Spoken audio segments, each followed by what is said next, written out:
എൻ്റെ പേര് ശ്രുതി. ഞാൻ കണ്ണൂർ ജില്ലയിലെ കണിച്ചാർ ഇടവകയിൽ നിന്ന് വരുന്നു. ഞാനിപ്പോൾ UK-യിൽ നേഴ്സായിട്ട് വർക്ക് ചെയ്യുന്നു.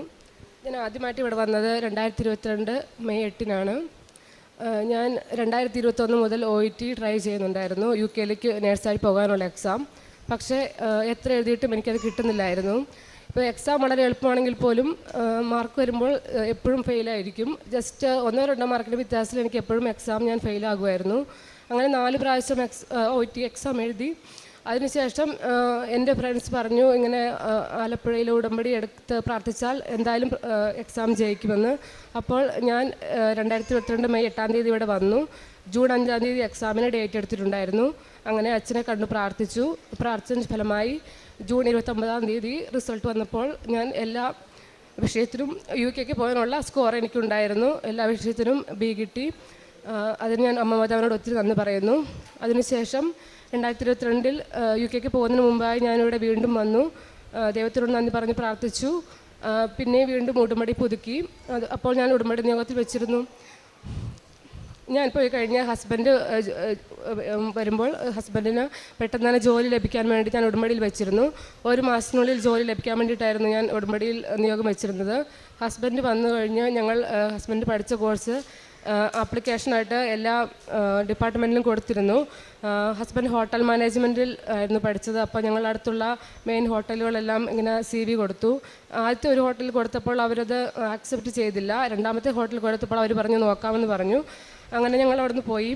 അപ്പോൾ അതിനുശേഷം 1 മാസത്തിനുള്ളിൽ ജോലി ലഭിക്കണമെന്നായിരുന്നു ഞാൻ പ്രാർത്ഥിച്ചത്. പക്ഷേ 2 ആഴ്ചക്കുള്ളിൽ ഞങ്ങൾക്ക് ജോബിൻ്റെ ഓഫർ ലെറ്റർ വന്നു. അങ്ങനെ പഠിച്ച പ്രൊഫഷനിൽ തന്നെ ജോലി കിട്ടുവാൻ സാധിച്ചു. അത് കഴിഞ്ഞ് 3-ാമത്തെ പ്രാവശ്യം ഞാൻ വന്നത് 2024 ഫെബ്രുവരിയിലാണ് ഈ വർഷം. അതിനുശേഷം ഞാൻ വീണ്ടും ഉടമ്പടി പുതുക്കി. ഞാൻ നിയോഗമായിട്ട് വെച്ചിരുന്നൊരു കാര്യം എന്ന് വെച്ചാൽ എൻ്റെ വീടിൻ്റെ പണി നടന്നുകൊണ്ടിരിക്കുകയായിരുന്നു. അപ്പോൾ വീടിൻ്റെ പണി എത്രയും പെട്ടെന്ന് പൂർത്തീകരിക്കാൻ വേണ്ടി പ്രാർത്ഥിച്ചു. അതുകൂടാതെ ഞാൻ ഉടമ്പടി വസ്തുവായ ഉപ്പിട്ട് പ്രാർത്ഥിച്ചു. അതിൻ്റെ ഫലമായിട്ട് ഈ സെപ്റ്റംബറിൽ വീടിൻ്റെ പണി പൂർത്തിയായി വെഞ്ചരിക്കാൻ സാധിച്ചു. പിന്നെ ഞാൻ എക്സാം എഴുതുന്ന സമയത്ത് എപ്പോഴും കാശുരൂപം കയ്യിൽ പിടിക്കുമായിരുന്നു. എനിക്ക് സ്പീക്കിങ്ങും ഇച്ചിരി ടഫായിരുന്നു, റൈറ്റിങ്ങും ടഫായിരുന്നു. പക്ഷേ ഞാൻ കാശുരൂപം കൈപ്പിടിച്ചായിരുന്നു എപ്പോഴും പ്രാർത്ഥിച്ചുകൊണ്ടാണ് പരീക്ഷ എഴുതിക്കൊണ്ടിരുന്നത്. അതിൻ്റെ ഫലമായി അതും ജയിക്കാൻ സാധിച്ചു. അതുപോലെ തന്നെ ഞങ്ങൾ UK-യിൽ തന്നെ നിൽക്കുമ്പോൾ ആദ്യം നിന്ന വീട്ടിൽ നിന്ന് പുതിയൊരു വീട്ടിലേക്ക് മാറാനുമായിട്ട് ആഗ്രഹമുണ്ടായിരുന്നു. പക്ഷേ വീട് മാറുക എന്ന് വളരെ ബുദ്ധിമുട്ടായിരുന്നു. അപ്പോൾ ഞാനിങ്ങനെ ഉടമ്പടിയിൽ അത് നിയോഗമായിട്ട് വെച്ച് പ്രാർത്ഥിച്ചിരുന്നു.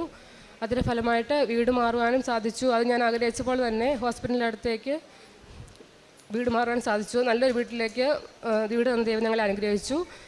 അങ്ങനെ 4 കാര്യങ്ങൾ എനിക്ക് ദൈവസന്നിധിയിൽ അമ്മ വഴിയായിട്ട് ഇവിടെ വന്ന് പ്രാർത്ഥനയ്ക്ക് ശേഷം സാധിച്ചു കിട്ടിയിട്ടുണ്ട്.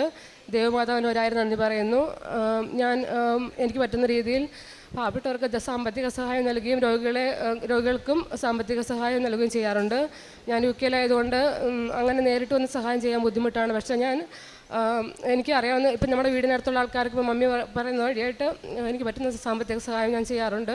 പിന്നെ എപ്പോഴും എവിടെ പോയാലും ഞാൻ കാശുരൂപം പിടിച്ച് പ്രാർത്ഥിക്കാറുണ്ട്, യാത്രയിലാണെങ്കിലും എവിടെ ആണെങ്കിലും. അതുകൊണ്ട് എനിക്ക് ഇതുവരെ ദൈവമാതാവിൻ്റെ അനുഗ്രഹം എനിക്ക് എപ്പോഴും കിട്ടാറുണ്ട്. ദൈവമാതാവിനും ഈശോയ്ക്കും ഒരുപാട് നന്ദി പറയുന്നു. ഇവിടെ വന്ന് സാക്ഷ്യം പറയാൻ ലഭിച്ചതിൻ്റെ ഭാഗ്യമായി ഞാൻ കരുതുന്നു. മാതാവേ ഒത്തിരി നന്ദി.